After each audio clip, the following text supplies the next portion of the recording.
là, je vais me prêter un exercice qui est pas courant pour moi, c'est de donner la parole à David Cormand, qui plutôt d'habitude me donne la parole. Donc c'est la première fois que je donne la parole à David Cormand, et donc c'est une grande première pour moi. Vas-y, David. Merci beaucoup, Benoît. Tu t'en es bien sorti. Je vais parler en français.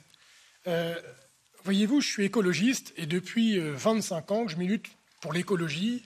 Souvent, les détracteurs de l'écologie disent « Vous autres, les Verts, les écolos, vous voulez nous faire retourner en arrière, vous voulez qu'on habite dans des cavernes habillées avec des peaux de bêtes. » C'est à ça qu'on nous renvoie toujours.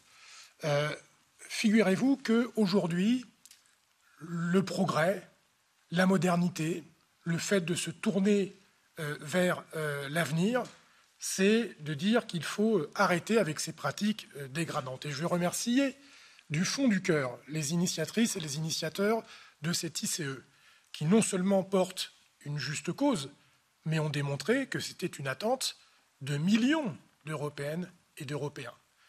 Et je veux le dire à la Commission, que refuser, malgré son engagement, de lancer une législation sur la condition animale serait non seulement tourner le dos à un engagement qu'elle a pris, mais aussi à une juste cause, mais ça serait aussi infliger une gifle aux citoyennes et aux citoyens européens.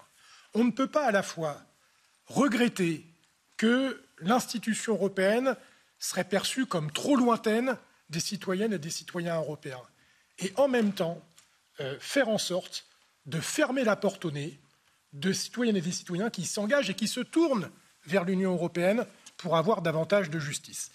Les arguments, franchement, pour interdire définitivement l'élevage et la commercialisation de fourrure dans l'Union européenne, ils ont été développés, ils sont connus. Je ne comprends pas, il n'y a pas un seul... J'entendais tout à l'heure Madame la Présidente de la Commission Petty dire qu'il fallait faire attention au secteur économique qui travaille sur la fourrure.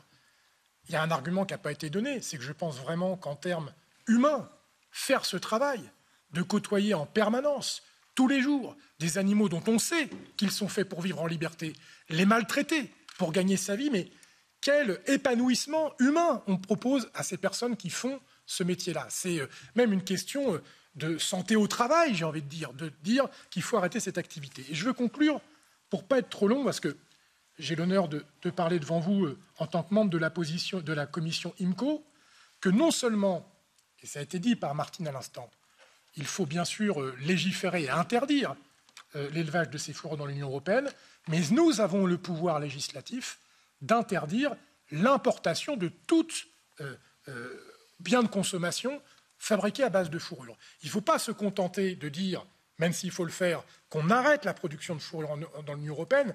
L'Union européenne doit donner l'exemple, doit être prescriptrice et dire que désormais, dans le premier marché du monde, dans cette Europe qui se revendique comme étant le phare de la mode, du style et des modes de vie, désormais, il sera impossible d'acheter des fourrures. Ça aura une vertu à l'intérieur de notre territoire, mais ça en aura aussi à l'extérieur de nos frontières. Il faut prendre au sérieux cette question de la condition animale. Il n'y a aucune société humaine qui peut être développée, qui peut être émancipée, si nous tolérons de continuer à traiter de cette façon les